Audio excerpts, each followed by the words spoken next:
Hello and welcome everyone. This is Dr. Karen Dade coming at you today from MIDC Women's Empowerment Network. This is day 23, and of course this is all about self-love, and it's a 30 minutes a day boot camp challenge. And today we're going to be talking with Courtney Donaldson. And Courtney is not only a graduate of Georgia State University in the field of multimedia, she is also the founder and CEO of Young Cool Moms. And we just thought it would be appropriate this week to be able to get various perspectives on all that's going on. This started by way of just trying to talk about solutions as it relates to enriching our self-love, both mentally, spiritually, and physically, to really gain the strength that we need to stay healthy. We call that well-being. We call it alafia, which means well-being. And so it started with that intention. And of course now it's been compounded with all kinds of things that are happening right now. So we're all well aware of the protests that are due to the constant police brutality and disrespect of African American people in all kinds of ways. Oppression has just not let up for our cultural group and for many other cultural groups as well. So we're going to kind of be talking about these things, putting it into context. It's just really a convo between Courtney and I, but going to be real happy for those of you who have questions or just want to share comments. I'm close enough to be able to tap in and to see what questions and things might be coming about. And so when we think about young, cool moms, right, and I'm going to I'll have Courtney kind of explain how Young Cool Moms came about. But we have lots of beautiful young women who have babies right now. And these babies, I counted up to the toddler age. And they are also impacted by all of the things that have been going on. First of all, we've been concentrating on making sure that our families are safe. That's especially for our young ones, for our elders, and just for all of us in general. The other thing is that, as I said before, compounded now with that is this issue of when will all people in America be able to feel safe? Be able to feel respected, be able to feel that they are a part of being this human experience, right? And so we're going to chat a lot about that. I'll wait for Courtney's should be making a request soon, I think. But if anyone would like to start off with any kind of question, I certainly can talk about my elation to have my two teenage granddaughters on yesterday. And I thought they did a really good job at just sharing with us. I asked the question, what are your 3 top feelings right now about things that are going on? And they just answered it so eloquently and so intellectually. I mean, these kids, they know what's going on. And that's the whole point, is that our children are social beings, and and we need to be listening to them so that we will know how to help to guide them, support them, love them, and make sure that they're going to be okay with this generation that's here already. And so we have a lot of work to do, and we need to be very strong and very aware and very conscious of the things that we have to do. I also want to give a just humongous heart shout out to those who are protesting right now. Shout out to my nephew Norman. I know he's out there on those front lines today. It's not, a safe environment. It's very unpredictable as to what kinds of things can happen during even a peaceful protest.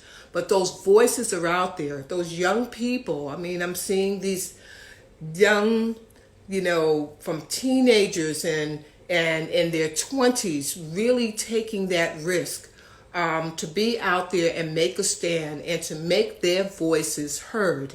And so what we need to be doing is we need to be doing additional things to help to support that movement so we can, in fact, try to instill a longer lasting change. So I just want to welcome everyone. I see that there are a lot of great folks coming on. I really didn't know today. I know that we are saying that this is Blackout Tuesday. We're not using social media, but I kind of want to correct my understanding of that, which is why I decided that this was still important. We've come 23 days through this particular process of really working on ourselves, but working on ourselves collectively, which gives us even more energy.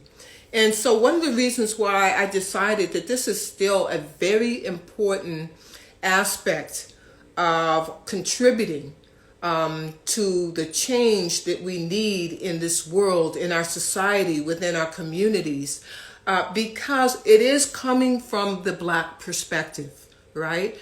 We are focusing on our Black community. And so with that said, I do feel like that call for the blackout may have been, and I feel like it was generated by a number of our Black celebrities.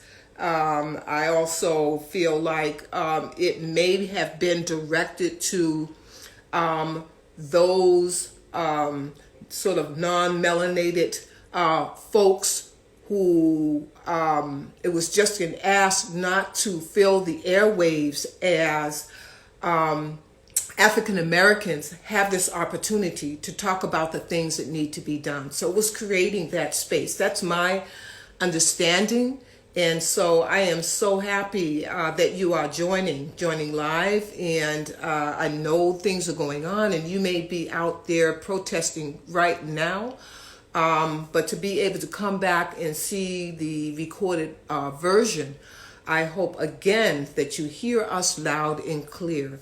We love you out there. We want you to be safe. There's so much appreciation for what you're doing, and it's just wonderful to see that it's such a diverse group of people, and I'm talking about thousands and thousands of people hitting the streets in all cities within the United States. And so it is just beautiful to see that diversity and people standing shoulder to shoulder. And I've even been impressed with some of our police chief. For instance, I watched a clip on the police chief in Houston. And the things that he said really, truly moved my heart. So there are many of us who want change, including some of those who are within law enforcement. And so how do we begin to do this? It means that we have to go back to the basics of loving ourselves in order to be able to love others. And so just stay safe, everyone. I see everyone is checking in. Dom was out today and the police kneeled with them. And I just don't think that this is, a bunch of crock from a standpoint that, we oftentimes see folks, they're in it for the moment, they're in it for the trend, and then it's gone and it disappears. I think because of the fact that the coronavirus happened first, and it brought us into a situation where we had to be isolated, where we had to live in sheltered quarters where we had to begin to practice social distance, a lot of us were having that time to reflect. What is this life all about? What are we doing when the world is threatened with a pandemic that can just wipe out populations? What are we doing? And so with that happening, giving that opportunity and allowance for us to begin to self-reflect. And then having, this, and for me, it's been a constant repeat of us losing, especially in the majority of black men being murdered by so many of our police within law enforcement. And so with all of that going on, the time is right. I think that there really is some movement that we're really going to move the needle this time. But we have to be very in tuned and intentional to know that there are many different ways we're going to be able to do that. We're hitting the streets. We're talking about re-education for all of us, especially for our white counterparts. It's time to really look at the white fragility that is going on there that needs to be addressed. And again, the things that have been internalized by all of us, we need to take a second look at that and re-educate ourselves to know that if one of us doesn't make it, none of us make it in this world. And that's kind of a hard concept to understand, but I truly believe it's a true one. So I see young cool mom. She's waving to me. Again, I want to thank everybody for coming on today. Young cool mom, so I'm going to go ahead and have you join us.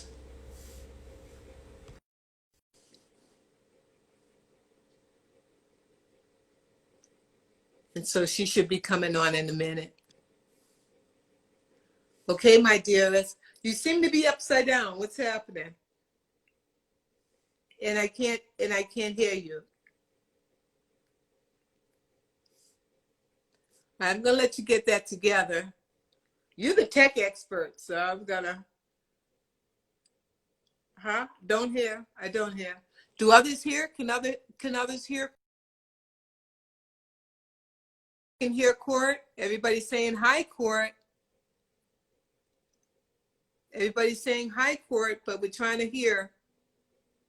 She's going to try it again, I think. You know how it is with the IG Live, but it is still, I'm appreciative that we do have this as a source to be able to communicate. So no, Auntie said she's not hearing you either, Courtney. So we got to kind of work on that. Everybody's saying no. Anita just said, hi, sunshine. Okay, so you're getting a lot of love. You're right. But now, where are you for listening?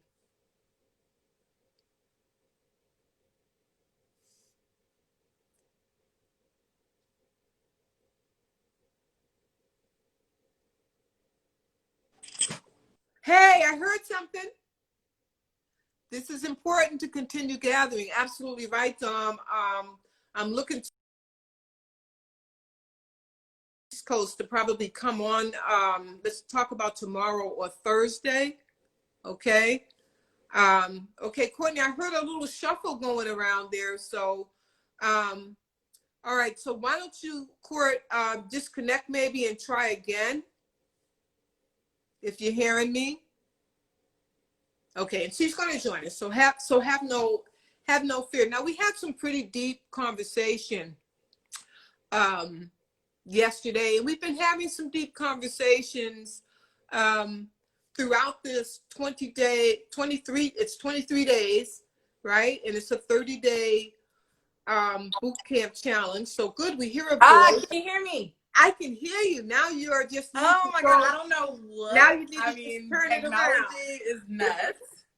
Now Sorry, I have a little co-host today. I love it. This is all about the babies. Hi, Rosie. Sideways. I You have said is she sticking out her red tongue? She must have just had some popsicle or fruit or something. no, she was just crying. Crying with red tongue. Real life. Mom Okay, life. so you all are upside down. Is your way to or side? It's on my There you are. tripod.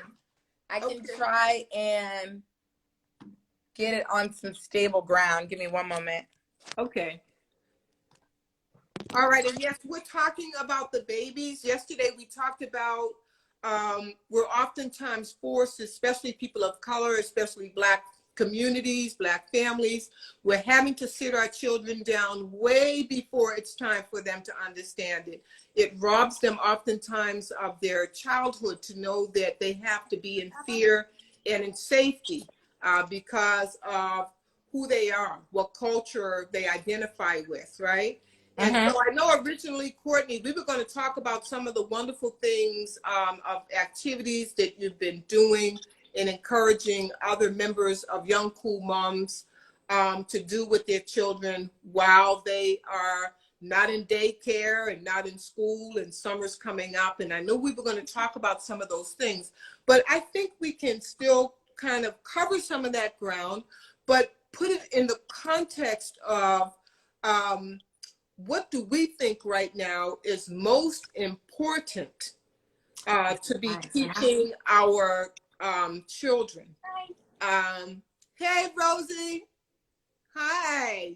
How you doing? She ain't feeling it right now. Did you miss you so much? I see a little smile on her face. She saw you on live and she said, GJ? I said, yeah, GJ. Hey, if this is the way we have to see each other for now, it's better than nothing at all. Hey, baby. How you doing? Where are you? Where am I? Not too far. I hope to see you soon, She's though. in California. Okay, we're gonna see each You other. guys go watch the tablet so I can talk to Gigi real quick? All right. No. She can. I think it's okay to stay. No, totally fine for her to be here. Okay, so initially, I definitely wanted to speak on just some fun activities to do in the house and with us being on quarantine, us specifically since March, you know, we've been getting definitely stir crazy and wanting to do some fun activities. What's going on? Anyways, so I definitely wanted to initially talk in regards to just some fun things that you could do at home with your kids to just switch up the everyday routine. You know, it definitely gets, not only do your kids get stir crazy, you get stir crazy. You hear mom 1,000 more times than you normally did. On top of the fact that you have to, you know, with me specifically, I had a full-time job working from home, but then still had to be obviously a full-time mom. Yeah. And then I didn't have any opportunity where, you know, Rose was in school or anything like that. So if it wasn't a time that, you know, she was with her grandparents or something of that nature, then it was really dependent on me. So I had to really kind of put myself on a schedule and allow for both of us to have that time where we could kind of just step away and have a little bit of fun and kind of switch up our everyday routine. So we've done a bunch of really, really fun things that I initially really did want to come on here and talk about. And honestly, I think we can like double back after. Yes. Yeah, let's do that. Just with everything that's going on and, you know, how are you feeling, Courtney? How are you as a mom? And I know that you're so connected. You have such a tight network of, you know, girlfriends your age, sisters your age that have the same age children. Absolutely. And what's being said in that circle on how to keep yourselves strong as we're talking about self-love? How are you able to hold up in this as moms and having that supportive network of young cool moms? I mean, I am not going to lie to you by any means. It has been extremely stressful with the last few days that have gone by, and just an overflow of emotions.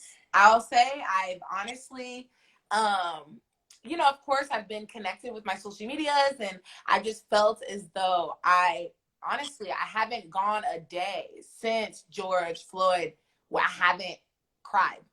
Um, Yeah. and I'm not just crying for myself or, you know what I mean, things of that nature, but I'm crying for my Black brothers and sisters that are continuously, you know what I mean, being targeted, and we just cannot catch a break. And then to have a child, you know, like I remember mom, like, sharing a little insight when I was pregnant with Rose. I remember coming to my mom and saying, I am terrified of Yeah. having a Black son.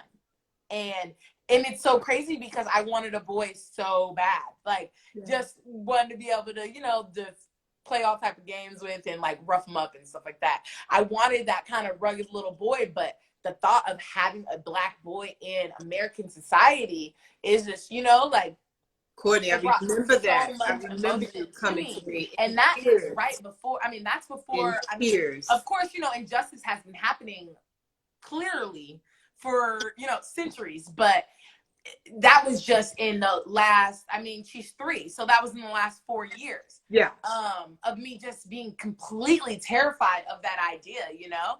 And now fast forward to today, and you know, I have my beautiful baby girl. Like, my heart just mourns for um any boy or girl, Black child that isn't allowed to go back home to their family, and you know what I mean? Like, it's just Absolutely. leaving the Absolutely. house You're having every day comments at on this here right point. now saying, I'm scared for my son, but I make sure I educate him every day about what's going on. And this is the extra burden that we carry. You know, mainstream doesn't have to sit down with their children to have these heavy conversations. And it is stressful. At the same time, we are a strong people, and we stand on some very strong shoulders of our ancestors and the generations that have come before us. And Right. so now is not the time to give up, because we're right on the verge. I believe we are on the verge because people just can't take it anymore. And I'm talking about all of us in the society. I think the majority now is saying we can't take this anymore, right? I know when Devin shared her, you know, just it was an eloquent um, exhibit, right? And she talked about being able to do that, and it actually helped her, you know, put some things into perspective, to calm down, to breathe. Because I think each and every one of us right now, it's hard for us to breathe. And you know, I think that, like, with me specifically, I struggle with a couple of things. Being a mother, first and foremost, I feel as though, and I've been brought up to fight injustice and to stand on the front lines and to speak out when I see that something is not right. And I feel as though I struggle with wanting to do more, but also be there for my child as well. Like, I'm seeing here in Atlanta, like, I rushed home, which is, I apologize, I was a few minutes late, but we have a 9 p.m. curfew here. And we have all type of trucks out there with Army Do you have the National people. Guard there now? The National Guard is fully here. Yeah. I'm just even getting off the exit, I seen like 15 of the patrolmen there. It's just extremely, you know what I mean, like, intense here. I've heard from multiple friends of them, you know, doing tear gas and all different kind of tactics to try and break up even peaceful protests. And so I find myself saying, I mean, honestly, my heart wants to be on the front lines fighting for justice. But I also need to obviously be here for my child. My child cannot be on the front lines with me either. So how do these are the conversations that I have within myself. How do I fully support my Black brothers and sisters and fully be there without physically, you know what I mean, being on the lines during this crazy period. So it's just, it's a lot that's going on, a lot of vandalism. It's a lot. We have Ames threatened by KKK today. Talking about going back to the burden. Okay, I just missed that, particular piece that happened, that someone said that was really just talking about the burden is not just on us. It shouldn't just be on us for what's happening. And absolutely. And we definitely know that, right? Right. But although it's not on us specifically, I mean, it doesn't take away the pressure that feels, And I find like within myself, like I'm in this weird situation to where I feel as though I'm not doing enough. Right. And I've donated. I've donated, and I've absolutely posted different things. I've pushed the envelope. I've talked to my non-Black friends. You know what I mean? Like, I feel as though I'm doing a lot, but like, still struggle with, am I doing enough?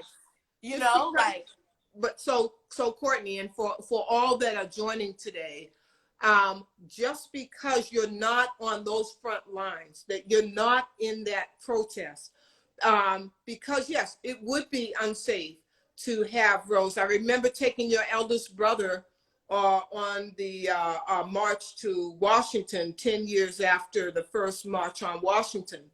And he was only 2 years old then. And I hopped on a school bus and we took that bus from Boston to DC. But luckily, Uncle Calvin, who's no longer here with us, he was there and he walked 7 miles with Wayne on his shoulders as we marched.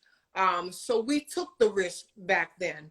I think we each have a role to play in this to be able to really address it. And I think that, I find, again, as a college professor, that the majority of our young secondary students, talking about our high school students and our college students, they're taking that energy of theirs to be able to take that to the front lines. And all we can do is send out that self-love that we've been building upon, to really send it out and protect them. Ask our ancestors to protect them in what it is that they're doing. But that's only one component of what's going to tip the, scale for change right now. So you're doing those other components, as well as a lot of us are doing those particular components. And so I'm glad you said, and I'm reading the comments as well, and it says, there's different strategies that need to be simultaneously played out, and I agree 100%. Everybody's not supposed to do everything. So I definitely agree with that. But just as a Black woman, you know what I mean? I just feel as though I struggle with doing what I feel is right, but then also feeling as though now is the time. Like, I genuinely feel like now is the time of change. And if anything's going to happen in the last umpteen years, it's going to happen right now. Because my generation, obviously you guys have been over it. But my generation, now we have a little bit more like we didn't have social media back then. Yeah. We didn't have a lot, and we had some guidance from our elders, but pretty much we were hitting those streets, especially in the 60s, without much to go by as to what we needed to do. So now we've seen the cycles. The elders, this is why it should be intergenerational. The elders can share, this is what, is important for us to do, but we also need to be doing these things as well. And I say, each and every one of us on this call and beyond, bring your skills to the table. Whatever those skills are. Courtney, yours is in, multimedia and being a publicist, getting the message out. It was beautiful when Addie said she doesn't just rely on the news. In fact, she doesn't even watch much news. She relies on the people who she knows are going to give, you know, that right information and how to be able to respond to that. And so it's figuring out what our skills are, how do we bring that to the table. Sister Ray talked about calling on, you know, the spirits that be within us, the power that be within us. And, you know, that does, whether or not if you want to believe it or not, but when we're all calling through the heart for change, it's going to elevate itself. And that's what's happening. But we're going through I believe the growth spurt for change, and it's hurting. Right. It's hurting. So we have to acknowledge that we're hurting. Yet at the same time, as the girl said yesterday, we're sad, we're hurting, but we're also able to continue to find some joy in the lives that we're living. We know we have our parents here. We know that we have these things that we can be joyful about as well. And so in balancing that, right? Right. So let me ask you this question though. Mm-hmm. So me and my boyfriend were talking last night, and everything has just been so heavy that like when we finally got home, we were both just on our phones and looking up just different things. And I feel like both of us just felt like just the tension of continuously looking at all of this extremely depressive stuff, which I honestly think that we should still research and make ourselves knowledgeable about. But then we kind of had a conversation amongst each other like, okay, so what do you think it will take for us to truly make a change right now? Like, what do you think the steps are for us to really push the envelope for our Black brothers and sisters? And so I kind of I can answer some of the suggestions that we said, but I kind of want, not only like, do I want you, Mom, to say, because I mean, if anybody can answer that, to me, you're the perfect person to answer that question. But I also would like some dialogue in our answers from the people that are watching, just in regards to what do you guys think? Like now we have their attention. We got the energy. We're upset. We're pissed. You know what I mean? We got the motive. Like, so what? So here's some things to make this not just be a temporary fix. How do you truly? Right, because that's often happens. So I'm just going to read what Miss Mary says here. We have to be mindful and not support businesses and corporations and schools that everyone and anything supports, if they support inequality, racism, and prejudice. Those are not schools and corporations. So that's why you saw targeted, okay? That's why you saw CBS. So there's a lot of stores that were targeted because we know how they are supporting, really white supremacist views, and it's coming back on us. So I think that that's one piece that's, pretty important to understand. Network nationally is what Sister Ray is saying. And so I've been mentioning that we have wise collectives. First of all, we have to appreciate our elders, the elders who have been out there, who have experienced these things. And I'm not just talking about our Black elders. I'm talking about, all people, especially all people of color that have gone through oppression in the ways that we have, that are now elders, that know how to take care of this planet, that speak to the ancestors and that are guided. We need to tap into those wise circles. One, we need to be able to, and let me see, I'm talking, but there's some. Yeah, I'm liking that. So yeah, bunch of great responses. So collective knowledge, sharing, community. Uplifting, re-energizing each other to keep pushing forward, putting your money where it belongs. I definitely agree with that. I'm a huge supporter of Black business. I think that, especially, and that's honestly one of the reasons why I just cannot leave Atlanta. We have so many Black businesses here that it is It's infectious. It's a I love it. stronghold. It's a stronghold that Exactly. we must hold on to. So Devin's saying, I think we also have to rely on community organizers and leaders for direction on how to tackle and dismantle some of the systems in the legislation passed. So for a lot of people right day, it's primary day for election. The blackout, some people feel like the blackout was a sabotage to, you know, keep people from getting out and being in touch with each other to make sure that we get out to make that vote. So that's another aspect. Dom is saying, watching where we spend our money. Yes. Okay. So let me give you an example of that. You know, after the riots of 68 and changes began to happen, what Black communities began to do is come together and develop their own school systems. And they were supported by parents and they were supported by Black educators. So we took less pay and being, you know, teachers, right? And while it was supported in community, we had 17 African, I would say African American, but African descent schools where the kids learned how to oration of it wasn't the Pledge of Allegiance. It was the Nguzo Saba about we have collective responsibility, and the kids Rosie's age would recite these things each and every day.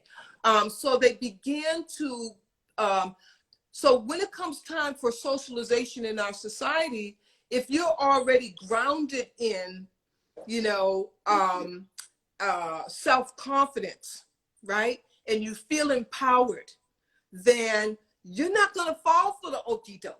And so what we found is many of the kids who graduated from those schools, they're the lawyers right now and the doctors and so on. So education is also very key to this as well. Konami is saying, donate to Brian Stevenson's Equal Justice Initiative. I'm a product of some of the first Head Start programs, and some of those first Head Start programs, those were being run by, just like where Rosie goes to school, that's run by the Black community. Okay, so she's getting the kinds of things that she needs in that particular program. And then as parents, you know, not only having products that reflect our kids, but I go back to where we spend our money.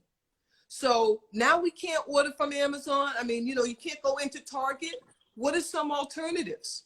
There was a family for one whole year. They dedicated themselves to only buying from Black companies, right? Merchandise from only Black companies. They successfully did it, but as hard as it was, so we need to plug into how can we make it happen? Especially in this day and age with social media and being able to purchase online and things of that nature.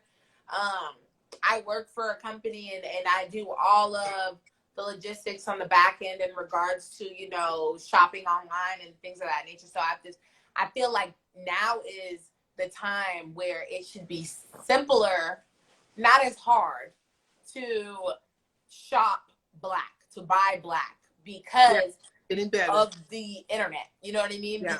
And I mean, it's not going to be the easiest, but it's just, I feel as though, you know, obviously back 50 years ago, it's not nearly as simple as, you know what I mean? So I want to address that point, but I think Deb's making a good point here too. For us, demanding an independent oversight committee for police brutality cases so that the prosecutors are not the ones who get to decide whether or not to prosecute. Okay. I absolutely agree with that. Also, I seen somewhere, and correct me if I'm wrong, but I seen somewhere where somebody made a great suggestion. They were like, doctors get malpractice lawsuits when, you know, they do the incorrect thing when they're doing surgeries and what have you, and it's the doctor specifically. I feel as though if we hold our police officers more accountable, where if we sue you because you do something that you're not supposed to do, it shouldn't then be on the police department, which really falls on the taxpayers. Now, if I have to pay because my police officers wronged you, that's not right. And that doesn't hold the police officer accountable to you know, set the bar at a certain level. So I feel as though if we put the responsibility back on the police officer that if you act up, that's going to be your pension. That's your livelihood.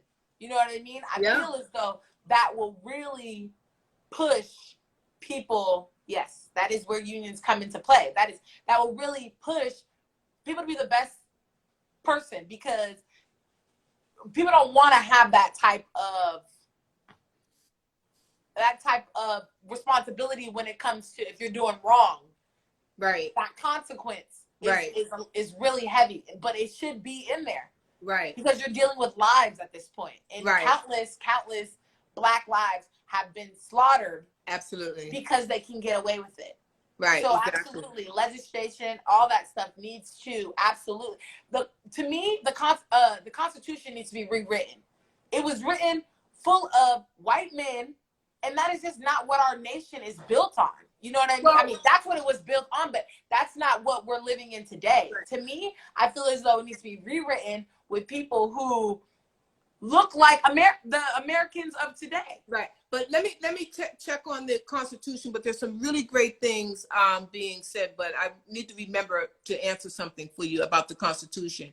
When the dollar is on the line, it's a different story. And that's right. We know that morality, when you appeal to people to be moral human beings, it's not about that, especially when we're talking about that top 1%. There's no way they're letting this power go.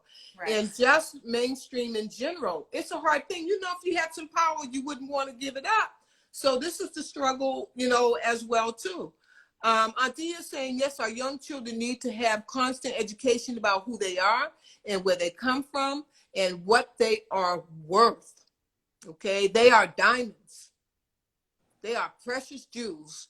They are our seeds, and we're planting all of that knowledge for them to be able to address this particular thing. But let me go to the Constitution. The Constitution, you know, it has some really good things in there, and actually, the Constitution really was sort of culturally appropriated from the Iroquois nation, who felt it very important to write a democratic societal solution that people could live by, right? And so, of course, when it was then put into the hands of, you know, what some people say who our forefathers were, I don't believe they were my forefathers, but it shifted. And it made Black people, for instance, we think about the Bill of Rights that only says that Blacks were 3/5 of a human being, okay, with all the different laws there. So there's some parts of that where it has the democratic principles can be held on to. But we as Americans have to live up to that. We're not living that. Our government is not living that. And they pick what parts suit them best to truly apply in regards to our nation. But to me, I feel as though we should wipe it all out and start from the beginning and make true rules and regulations in regards to where we are now. We are so much further. So would you think about, so for instance, I came up on a number of different foundations and principles. For instance, the Black Panther Party had a 12-step framework for us to be able to follow. And, you know, when we talk about Black Panther Party, they were giving power to the people, but they also felt that other cultural groups needed to be able to have that same relationship with their cultural groups and then come together on that. Absolutely. So you've got some really good documents that are out here to be able to build from, or like you say, scratch it all and make it anew. And I do think that we are on the verge. It's possible that we may be on the verge for, it's already civil unrest, but we are on the verge for a civil war possibly. I in this country. Believe and so we have to be prepared for that. We have to be gardening and preparing our own foods. We have to know how to sustain ourselves within our communities and families through barter systems, through other kinds of things in order to really go at this all the way. So, and we have to read Thank goodness. I'm glad I heard that, because I Yes. was saying that I'm yesterday reading it over now. and over. Not only read and know your history, but read to know what are the solutions and how do we put those solutions together. And And so also read these are to the know, laws we sitting need up. to, currently, America is ran by, you know, like our House of Representatives, our, you know what I mean? We have to realize what senators and who really represents us. I think that that's really the big case here, because I feel like too often we only worry about the presidential election, and that's just the one and done for us. But where true change occurs is very much so at the local level. And so local level, Courtney, I definitely, I agree with that as well. So, it's a matter of really knowing who's really contributed to our communities and that will represent us, right? I mean, right now, in the first time in history, we have 55 Black senators, representatives, etc., and so on in the Black caucus. They've been pushing for things like reparation, right? But how much of that information do we get? Do we look into those public meetings to see what's being discussed through the Black caucus? Are we putting forth requests in numbers to those who are representing us? I think we have a lot of work to do politically in that particular area. Kanami's saying follow Erica Huggins from the Black Panther Party. So again, I do. I mean, a lot of us came up, with the love and nurturing of the Black Panther Party. And of course, every organization, every Black leader has always gotten a damaging rap, for who they are. And so they've always been disparaged so that the world will think that, we're just a bunch of, what do they use today? Thugs. Right. Is the term, right? I know we've been talking for quite a while, but I just feel like people are wanting to just really express and talk and share, Court. And I'm just so glad that you, and I'm so happy that Rose is sitting right there with you. She may not understand everything that we're saying, but she knows that we're talking about, how much we love her and all of our beautiful children. Right? Mm-hmm. And so we love you so much that we want to make sure that you are going to be happy. Yeah? Gigi? Yeah, baby. Say I love you. What are you doing? She's talking to the people. I'm talking to mommy. I'm talking to you. Say I love you. You feeling good? Yeah. Yeah, that's good. I'm so glad to hear. I saw you planting some seeds and making some flowers grow. Mm-hmm. You're planting? That looked like a lot of fun. Maybe you don't remember that, Oh, man. No, I definitely feel as though this is a conversation that needs to be had. It's a conversation that needs to not only be had, but continuously had. And we need to keep pushing the envelope in regards to a true resolution. So let's organize. Let's coalition. The way that things worked back in the day too, we established coalitions, but we have to be careful because there's a lot of infiltration that happens when we start the work. The reason why these things don't continue is because oftentimes there's infiltration to make these things go around. When we get the momentum, there's infiltration that happens. And so when you have your circles of, homegirls that you've been with for, I don't know how long, that's a safe space and a trusting space to come up with ways to be able to organize in the different ways that you see fit on having that voice and then linking with others of those same organizations. That's the same thing with the Women's Empowerment Network. And it's not exclusive. We talk about women because we are the nurturers of the planet. It is our responsibility right now to take back, you know, our God-given intuition and power. But it doesn't exclude our counterparts, our males, who we need just as much in there with us. Agreed. And so we see, yeah, definitely the infiltrators, because those who are responding, some of the elders who are my age, who you see on here responding, we've lived a lot of this, but it's still very different. And again, it's because we are being bombarded all at once with world crisis pandemic, world crisis with regard to racial and oppression, right?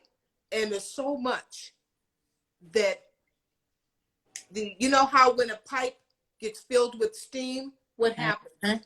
And bust. It bursts, right? And so we just have to make sure that we're in a safe space as this is transpiring, right? This conversation is gone forever, man. Like old saying, there is no foundation but that of the mother. Deep. Right. And of course, good point, Sister Ray. So many of our brothers are locked up. This is the issue too. This is part of the problem too. The mass incarceration. It's all planned out. And don't think for 1 minute that, you know, the powers that be right now that are trying to control all of this, they are predicting our reaction, because they've seen the same reactions, you know, time and time again. So let's shake them up. Let's give them something new. Okay? Yeah, baby. Where's your room? What am I doing? What? Where's your room? She said, "Where's your room, girl?" She want a crib tour. Holla back. Okay, we're gonna get a crib. We'll get a crib tour later, because you're gonna be visiting me pretty soon, I hope. You are gonna come visit Gigi. Okay. All right. Well, I know we've gone on. Again, I think we have, you know, our warriors on right now. We're all in the fight, and some of us have learned how to fight and be mighty with the love of the heart, right, and the energy that it generates for change. Right. Well, I also want to say that with everybody that's watching, if you guys have any suggestions as far as ways that I can also help or push the envelope even further, whether it be and me sharing that message with other people that I know, I'd love and absolutely invite you to direct message me on here or my personal Instagram. Hold on 1 second, baby. And just let me know what you guys, you know, either some movements that you guys have heard of, or places that really could use additional assistance, additional eyes, because right now it's getting the message out. So if you guys know of anything or anything like that, please feel free to send me the information on over. I would love to share it and also to give back as well. Yes. So you heard that call, everyone. So Young Cool Moms is calling for some DMs with just a continued